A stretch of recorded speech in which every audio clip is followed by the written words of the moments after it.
In a hole in the ground, there lived a hobbit. My favorite quote from one of my favorite books. Just resonates. Makes you want to live, explore, adventure in Middle-earth. My father gave me Montana. But the closest you're going to get to that is New Zealand. We landed in Auckland and picked up a JUCY bus in bright green.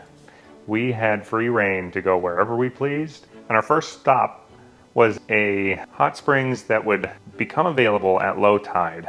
And New Zealand is very volcanic, with lots of hot springs and hot pots and geysers. We had a beautiful sunset sitting in hot springs next to the ocean. From our gorgeous campsite on day one, we retraced some of the route back to a main road and down to Hobbiton, which was the filming site for The Lord of the Rings and redesigned for The Hobbit. Hobbiton takes you right into the Shire. It feels like you're in the movies. And that's because they used it as the filming set and kept it exactly as it has been since they filmed. You start walking through different little hobbit holes that become more and more famous as you get closer to the top of the hill, Bag End, with the famous tree right on top. I mean, it was gorgeous.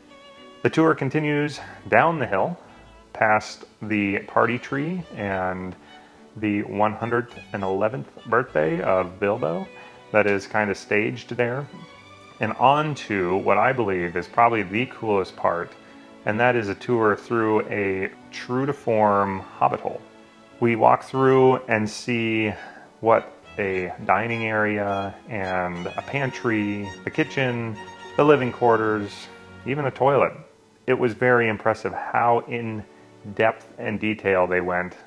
To end it all off, you cross over the bridge and sit down at the Green Dragon for a drink. And if you're not into alcohol, they do have ginger beer and I believe root beer, but I had to go for a stout.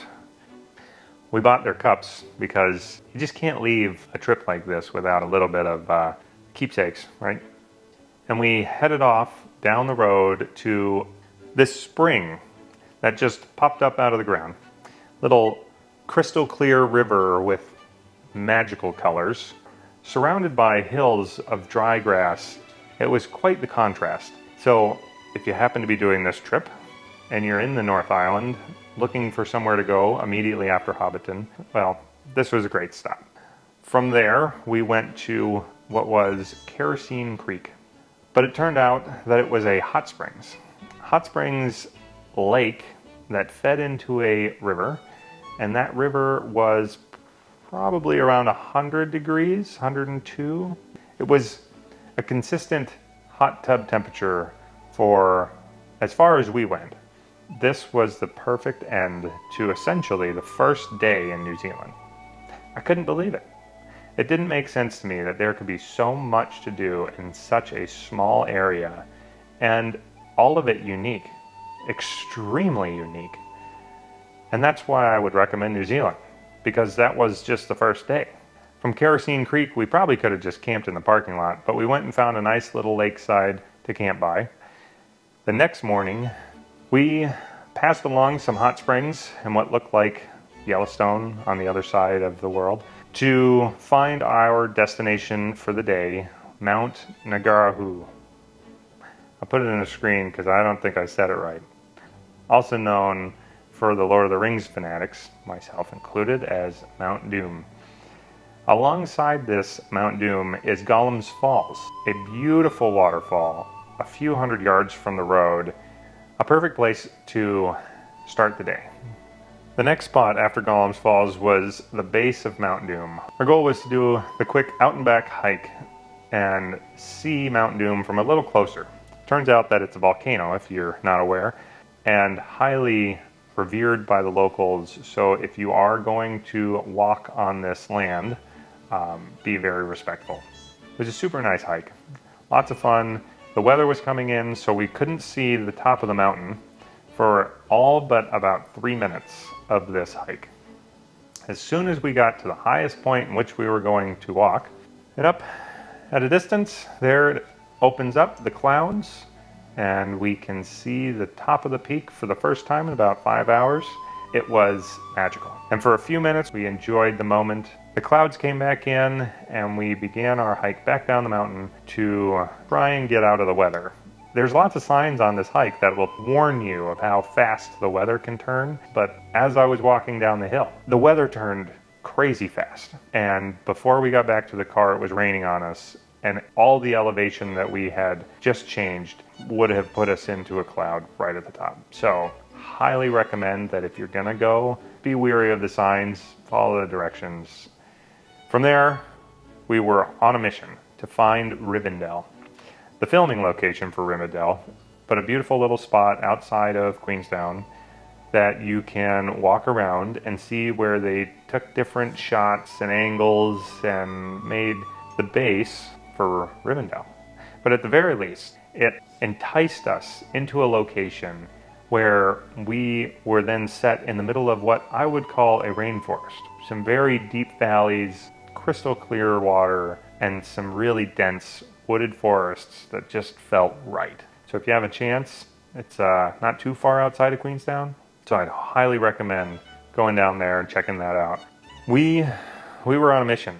So we went off into Queenstown to find a couple more little spots where the Nazgul are pursuing the hobbits in the Shire along the road. A couple of spots that are just a lot of fun to walk on, to stand on, to look at and think, I feel like I could be in the Shire. Now, Queenstown happens to be the home of Weta Workshop. They are an animation and prop company, the company that made all the props for Lord of the Rings, down to building the swords and the armor for all the Uruk-hai and goblins and orcs, the men, the elves, the hobbits. It was a place that, if you're a big fan of Lord of the Rings, highly recommend it.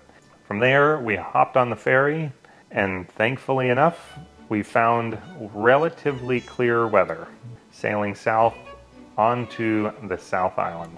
Now, what would I do differently if I was to go visit the North Island again? New Zealand, it has so much to see that, a lot like my other trips, I would refine down exactly what you want to see and then give yourself time to just fall into what might be around. There's adventure around every corner. We did not expect to see this beautiful oasis of a river, and I really didn't have high expectations for Kerosene Creek. Both turned out to be highlights of the North Island, and that's why I would give myself more time in the future to experience some of those unexpected adventures. If I was going to do a few things differently, one of them would be the JUCY bus. It is a very minimalist bus. It has everything that you need for self-contained vehicle. That is water, toilet, doesn't drop anything on the ground, has electricity and a cook area and a bed, and it's perfect in that regard. But my choice in the future would be to get the JUCY version that does not have the shower in the back, because I think it would give you a little bit more space and you can make it a little bit more comfortable in the long run.